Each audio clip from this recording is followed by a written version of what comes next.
You know, people that are against gay marriage, if they just openly said, I'm against gay marriage because thinking about two men having butt sex or two women having scissor sex kills my boner, dries up my vagina, I can't have sex, it ruins my life, that's why I'm against it.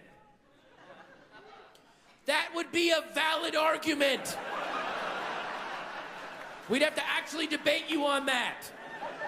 But these lunatics always go, well, because it says in the Bible. Okay, stop, hang on. I'm glad you like a book. I really am. I'm glad that...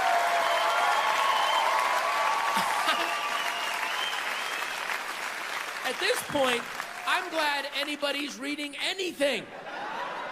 And I'm not even putting it in the Bible. The Bible is terrific. Give it a read. It's got monsters and adventures and hey, if you like torture porn, check out the Old Testament. Oh, man. Any Saw fans out there? Woo! Get the Old Testament. But just because you like something in a book doesn't mean you can have the thing you like in the book happen in real life. That's what crazy people want. I can't go to the White House with a bunch of Green Lantern comics and go, I want a Green Lantern ring. I saw it in a book I like. Make the thing in the book I like be here now. I would be justifiably tased if I did that.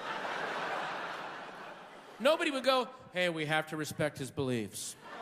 You know, you've gotta respect everybody's beliefs. No, you don't. That's what gets us in trouble. You have to acknowledge everyone's beliefs. And then you have to reserve the right to go, that is fucking stupid. Are you kidding me? I acknowledge you believe that. That's great, but I'm not gonna respect it. I have an uncle who believes he saw Sasquatch. We do not believe him, nor do we respect him. What if I 1,000% believed, and I believe this 1,000%, what if I believed that there was a giant invisible anus hovering over me, and if I wasn't nice and helpful and courteous and charitable to everyone I met, the anus would appear, suck me up into it, and I would be devoured by shit piranhas. And I believe this 1,000%. I would be the nicest guy you ever met. You'd be like, Patton, you're so helpful and charitable and courteous to people. Why is that? And I would go, it's funny you should ask me that. You can't see it, but there's an invisible anus hovering over me. And if I'm not nice to everybody, it will appear and suck me up, and I'll be eaten. Well, I don't need to tell you about the shit piranhas. We all know about those, right? Your correct response would be, I acknowledge you believe that. That is the dumbest thing I've ever heard. Please do not stop believing in the dumbest thing I've ever heard, because you're actually helping people out with your craziness. Don't stop believing in that stuff, please. I beg you.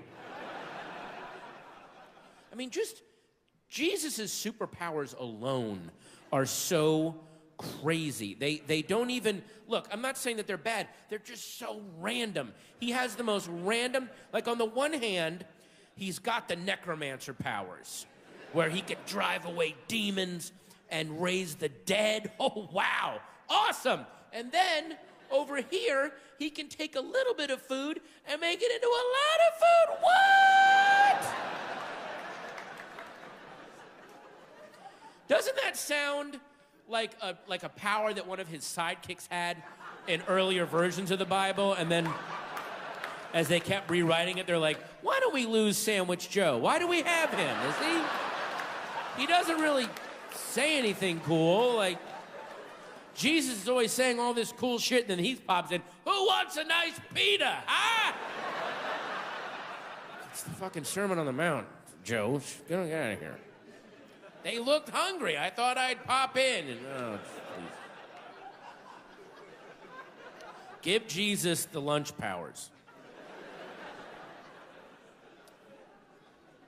See, it's Jesus' wisdom and humility that would keep him out of the good superhero teams. If he ever came back, He wouldn't just go to the X-Men and say, guys, I can raise the dead.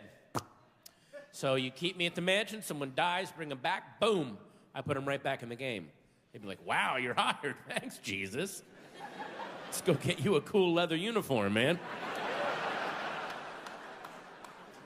Are you married to the beard? All right, no, that's cool. He would be very humble and self-effacing and say, well, superpowers, let me think. Well, there was this one time when many people were gathered and there was but a crust of bread and a few fish, and then the next thing you know, everyone had a nice lunch. And they'd say, wow, that's amazing. Hang on, just one second. Guys, remember when we took down Magneto and we needed like 15,000 sandwiches? Yeah, me neither. So, we're good. Thank you for coming in. I don't know what to tell you. Try the Avengers. They'll take anybody. Those guys. Have you been to them? Oh, they have a guy with a bow and arrow. I'm not kidding. What are they, recruiting at sporting goods stores, or? Hey, you jump rope really fast. How'd you like to be an Avenger? I like the way you tether balls, sir. How would you like to take on Ultron?